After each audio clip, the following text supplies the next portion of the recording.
اور آقا علیہ السلام فوق السدرہ گئے تو یہ وہ مقام تھا جہاں ارشاد ہوا ثم دنا فتدلی فکان قاب قوسین او ادنی. پھر وہ قریب ہوا اللہ تعالی، پھر حضور کے اور قریب ہوا حتیٰ کہ 2 کمانوں کا فاصلہ رہ گیا. اور بعض صحابہ اور بعض ائمہ تفسیر کہتے ہیں کہ 2 کمانوں سے مراد بھی ایک ہی کمان ہے. اور تمثیل یہ ہے کہ عرب قبائل جب اکٹھے اتحاد کرتے، جب عرب قبائل اتحاد کرتے، امام قرطبی نے ائمہ نے تفسیر میں بیان کیا، تو وہ 2 کمانوں کو اکٹھا جوڑ لیتے اور 2 کمانوں سے ایک تیر نکال کے پھینکتے تاکہ دنیا کو پتہ چل جائے کہ 2 نہیں رہے، ایک ہو گئے. یہ ہے کعبہ قوسین. بلا تشبیہ و بلا مثال فرمایا کعبہ قوسین. اب اس میں کون قریب ہوا اقوال ہے. کون قریب ہوا؟ روایات میں جبرائیل امین کا بھی ذکر آیا ہے، مگر میں صحیح بخاری کی روایت اور صحیح مسلم کی روایت متفق علیہ جسے حضرت انس بن مالک نے روایت کیا، حضرت انس بن مالک کی یہ روایت جس کو بیان کیا ہے، آگے حضرت عبداللہ بن ابی نمر سے شریک بن عبداللہ بن ابی نمر،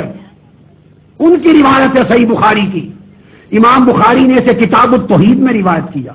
اسی حدیث کو دوبارہ امام بخاری نے کتاب المناقب میں روایت کیا. اسی کو امام مسلم نے کتاب الایمان میں بیان کیا. انا اقول حاضر حدیث متفق علیہ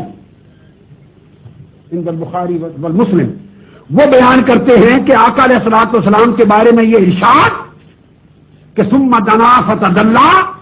فرمایا ثم دنا دن الجبار رب العزت فتدلی حتی کان منہ قاب قوسین او ادنی فاوحی اللہ فیما اوحی الیہ. یہ سدرۃ المنتہا سے اوپر کا سفر صحیح بخاری میں درج ہو گیا کہ جب صحیح بخاری کی اس حدیث کے مطابق اور صحیح مسلم کی حدیث کے مطابق جب جبرائیل امین بھی ساتھ نہ تھے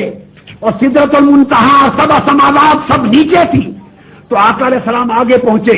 تو رب کائنات نے فرمایا محبوب رک جا، اب میں تیرے قریب آتا ہوں استقبال کے لیے. پھر اللہ قریب ہوا.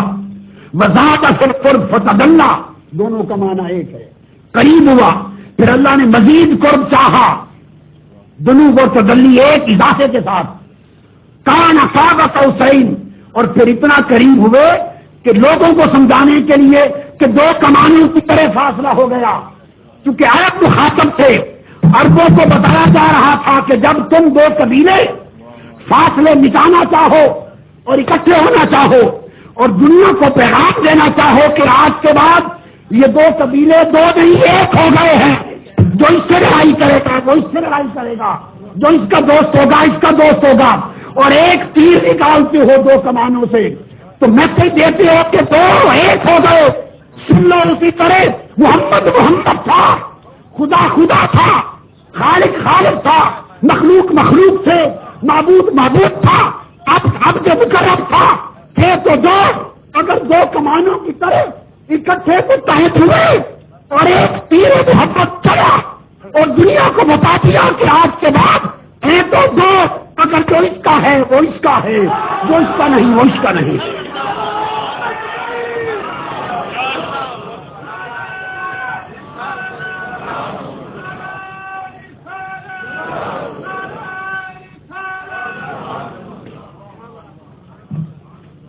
میسج یہ تھا کہ آج کے بعد جو مصطفیٰ کا نہیں وہ خدا کا نہیں. لہذا یہ خیریت ان کے لیے ہے کہ خالق و مخلوق کا فرق رہے، عبد و معبود کا فرق رہے، بندے اور خدا کا فرق رہے. رہ گئے تمہارا حکم، جو اس کی اطاعت وہ اس کی اطاعت، جو اس کی محبت وہ اس کی محبت، جو اس کی قربت وہ اس کی قربت، جو اس کی حرمت وہ اس کی حرمت، جو اس کی بیعت کرے گا اس کے خدا کی بیعت کرنی. اور جب مصطفیٰ سے پھر گیا وہ خدا سے پھر گیا. یہ پیغام تھا قاب قوسین او ادنی کا، یہ پیغام تھا قاب قوسین او ادنی کا. اور پھر اس میں جو خاص نقطہ توجہ طلب ہے وہ یہ حدیث پاک بخاری میں ہے، مسلم میں ہے، ترمذی میں ہے، ابو داؤد نسائی میں ہے، کل کتب حدیث میں ہے کہ جب اللہ پاک نے حضور کو 50 نمازیں دے دی تو واپس آئے تو سیدنا موسیٰ علیہ السلام نے عرض کیا کہ کم کرائیے، تو حدیث میں ہے کہ حضور واپس گئے، اللہ نے 5 نمازیں کم کی یا 10، پھر گئے 9 مرتبہ یا 5 مرتبہ، 9 مرتبہ گئے، تخفیف ہوتی رہی اور بار بار عرض کرتے ہیں فراجع الی موسیٰ فقال کیف فعلت فقال خفف عنا، پھر بار بار جاتے رہے ارجع الی ربک فراجعت الی ربی، میں اللہ کے پاس جاتا رہا، اللہ 5 کم کرتا رہا، پھر واپس آتا رہا، موسیٰ علیہ السلام نے پھر درخواست تخفیف کی، پھر گیا، رب نے پھر 5 کی۔ تو یہ جو یہاں جبرائیل امین جہاں کھڑے تھے، حدیث کی تمام کتب اٹھا کے دیکھ لیں، اب خدا کے پاس جانا اور آنا تخفیف کے سفر میں جبرائیل کہیں قریب نہیں، واپس آئے، جب 5 رہ گئی تو اس وقت حدیث پاک میں آتا ہے کہ پھر حدیث میں، مسلم میں، ترمذی میں، سب کتب میں کہ تب حتی انتہینا الی سدرۃ المنتہی، پھر جبرائیل امین میرے ساتھ ملے اور ہم پھر سدرۃ المنتہی کو پہنچے،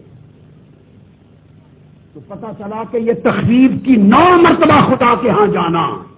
9 مرتبہ، تو معراج میں 1 بار نہیں 10 بار گئے، پہلی بار کعبہ قوسین و ادنیٰ کی ملاقات تھی اور 9 مرتبہ 50 نمازوں کی تخفیف کرا کر 5 تک لانے کے 9 سفر تھے، 10 مرتبہ سارے کائنات معراج کی جب خدا کے حضور گئے تو پھر کسی نے پوچھا یا رسول اللہ، آپ سے سوال کیا، حضرت ابو ذر نے روایت کی، مسند امام احمد بن حنبل کی روایت دے رہا ہوں اور امام صحیح مسلم کی حدیث کی شرح میں انہوں نے پوچھا، بیان کیا آقا علیہ السلام کا، تو حضرت عبداللہ بن شقیق کہتے ہیں کہ اگر میں حضور کو دیکھ لیتا، آقا کی زندگی میں ہوتا تو میں آپ سے ایک سوال کرتا، قلت لأبی ذر قال عبداللہ ابن شقیق لو رأیت رسول اللہ صلی اللہ علیہ وسلم لسألتہ، میں آپ سے ایک بات پوچھتا، قال وما كنت تسألہ، حضرت ابو ذر رضی اللہ تعالی نے پوچھا کہ عبداللہ بن شقیق اگر حضور کو دیکھتے تو تم کیا پوچھتے؟ انہوں نے عرض کیا كنت أسألہ هل رأى ربہ عز وجل، جب بار بار 10 بار جاتے آتے رہے ایک ہی بات پوچھتا، کیا حضور رب کو دیکھا، اس کا جلوہ کیا، یہ پوچھتا۔ حضرت ابو ذر فرماتے انی قد سألتہ، عبداللہ بن شقیق تم نے کیا پوچھنا تھا میں پوچھ چکا ہوں، میں نے پوچھا تھا، عرض کیا تو پوچھا تو حضور نے کیا فرمایا، قال سألتہ فقال قد رأیتہ نورا انا اراه، صحیح مسلم کی عبارت تھی قد رأیت نورا انا اراه، میں نے نور دیکھا، جس سمت سے بھی دیکھا نور دیکھا۔ اس پر علماء کو اختلاف ہوا کہ انہوں نے کہا کہ مطلب ہے خدا کو نہیں دیکھا، نور کو دیکھا، کسی نے کہا حضور فرمانا چاہتے ہیں کہ خدا کو دیکھا اور نور کا جلوہ تھا، مگر امام احمد بن حنبل نے مسند میں حدیث پاک حضور کی زبان سے اس گفتگو کی تصدیق اور تشریح فرما دی، اس میں ارشاد ہے قد رأیتہ نورا انا اراه، اے ابو ذر میں نے خدا کو دیکھا۔ حضرت عائشہ والی روایت میں حضور سے منسوب نہیں ہے بات، کسی نے نفی حضور سے ثابت نہیں کی، یہاں حضور نے زبان مبارک سے فرمایا میں نے رب کو دیکھا، جب دیکھا وہ نور تھا، جدھر سے دیکھا جلوہ نور تھا۔ اور دوسری حدیث حضرت عفان روایت کرتے ہیں، بلغنی عن ابن ہشام یعنی معاذ انہ روا عن نبی کما قال حماد قال قد رأیتہ، انہوں نے بھی کہا کہ حضور نے فرمایا میں نے اللہ کو دیکھا اور وہ جلوہ نور تھا، یہ رأیتہ کے ساتھ کلمات آئے ہیں۔ تو یہ آقا علیہ السلام کے معراج کا وہ تیسرا حصہ تھا، ان کا بند ہو گیا نا، تیسرا حصہ تھا معراج کا سفر، جس میں آقا علیہ السلام کو بلا حجاب کشف حجاب ہو گئے، حجب اٹھا دیے گئے، ما زاغ البصر وما طغى کی شان دے دی گئی اور جلوہ حق بلا حجاب عطا کر دیا گیا، اور آقا علیہ السلام رب کریم کو تکتے رہے۔ یہ وہ مقام تھا، ختم کر رہا ہوں آخری بات، کہ جب جلوہ حق سامنے تھا اور حضور تک رہے تھے، اللہ رب العزت کی بارگاہ میں حضور نے عرض کیا کہ مولا میں اپنی بندگی اور نیاز مندی تیری بارگاہ میں لایا ہوں۔ اللہ نے جواب دیا حضور کو دے کر السلام علیکہ ایھا النبی ورحمۃ اللہ وبرکاتہ، باقی مومنین پر اللہ سلام کرے گا جنت میں، ابن ماجہ، حدیث آتی ہے کہ جنت میں جنتی ہوں گے، اچانک آواز آئے گی السلام علیکم یا اہل الجنہ، اے اہل جنہ تم پر سلام ہو۔ جنت والے چونک اٹھیں گے، یکلخ چونک اٹھیں گے کہ کون سلام کر رہا ہے۔ یہ ابن ماجہ، سنن ابن ماجہ کی حدیث ہے۔ وہ یکان فَإِذَا رَبُّكَ أَشْرَفَ عَلَيْهِم مِّن فَوْقِهِم، جلوہ رب اوپر سے آئے گا اور آواز آئے گی فَقَالَ السَّلَامُ عَلَيْكُمْ يَا أَهْلَ الْجَنَّةِ، اہل جنت تم پر سلام ہو۔ وَذَلِكَ قَوْلُ اللَّهِ تَعَالَى سَلَامٌ قَوْلًا مِّن رَّبٍّ رَّحِيمٍ، قَالَ فَيَنظُرُ إِلَيْهِمْ وَيَنظُرُونَ إِلَيْهِ، پھر جب پردہ ہٹ چکا ہوگا، جب رب سلام کرے گا تو جنت کے عاشق اس کو تکتے رہ جائیں گے اور وہ اپنے عاشقوں کو تکتا رہ جائے گا، اور تکنے والوں میں اور تکے جانے والے حسن میں کوئی پردہ نہ ہوگا۔ وَيَنظُرُ إِلَيْهِمْ وَيَنظُرُونَ إِلَيْهِ، ارے وہ مقام جو عاشقوں کو، مومنوں کو جنت میں ہوگا کہ وہ سلام کرے گا اور وہ تکیں گے، دیدار کریں گے۔ جو مقام امت کو جنت میں ملے گا وہ مقام مصطفیٰ کو معراج کی رات عطا کر دیا گا کہ اللہ نے کہا السلام علیکہ ایھا النبی، اے میرے محبوب نبی تم پر سلام ہو۔ ارے جب جنت میں سلام کرے گا تو پردہ اٹھ جائے گا، فَيَنظُرُ إِلَيْهِمْ وَيَنظُرُونَ إِلَيْهِ، تو ایک دوسرے کو تک رہے ہوں گے اور ایک مستی اور بے خودی کا دیدار کا عالم ہوگا۔ جب اہل جنت جنت میں نشہ لیں گے دیدار کا، تو وہ مقام اور احوال جو ہماری امت میں مومنین کو آخرت میں وارد ہوں گے، آخرت میں حضور کو وہ درجات اور احوال اس زندگی میں شب معراج عطا کر دیے گئے، شب معراج عطا کر دیے۔ حضور کو سلام کہا، سامنے سلام کا ورحمۃ اللہ وبرکاتہ، سلامتی ہو تم پر میرے محبوب اور میری رحمتیں ہوں اور برکتیں ہوں۔ تو جب حضور کو سلامتی کا تحفہ دیا، peace, security, peace, not terrorism. Terrorism was not gifted to Holy Prophet for his deen and for his ummah.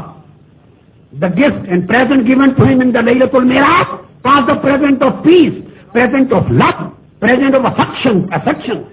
present of security, love, not hatred. تو حضور عرض کریں گے السلام علینا وعلی عباد اللہ الصالحین، مولا آیا تو تنہا ہوں مگر تحفہ تنہا نہیں دیتا، امت کو شریک کرتا، امت کو شریک کرتا۔ تو یاد رکھ لے، اللہ کا تحفہ امت کے لیے نماز ہے، حضور کا تحفہ امت کے لیے سلام ہے۔ بس اللہ کا تحفہ امت کے لیے نماز ہے، السلام علینا، اور حضور کا تحفہ امت کے لیے سلام ہے۔ لہذا نماز بھی پڑھا کرو اور سلام بھی پڑھا کرو اور زندگی سلامتی کے ساتھ گزارا کرو۔ یہ شب معراج کا وہ تحفہ ہے جو آقا امت اور انسانیت کے لیے لے کے آئے۔ تو مسلمان اور مومن اور امتی وہ ہے جو پوری انسانیت کے لیے سراپا سلامتی بن جائے، سراپا امن بن جائے، سراپا محبت بن جائے۔ اپنے اخلاق میں، اپنی سیرت و کردار میں محبت پیدا کرو، اخلاق پیدا کرو، دوسروں کے لیے سلامتی پیدا کرو، نفع پیدا کرو، خیر پیدا کرو۔ جتنا نفع، خیر، محبت اور سلامتی آپ میں بڑھتی چلی جائے گی، اتنا حضور کی بارگاہ کا قرب نصیب ہوتا چلا جائے گا۔ اللہ تبارک و تعالی ہمارے حال پہ کرم فرمائے اور ہمارے ایمان کو بھی معراج کی ان ثمرات سے مالا مال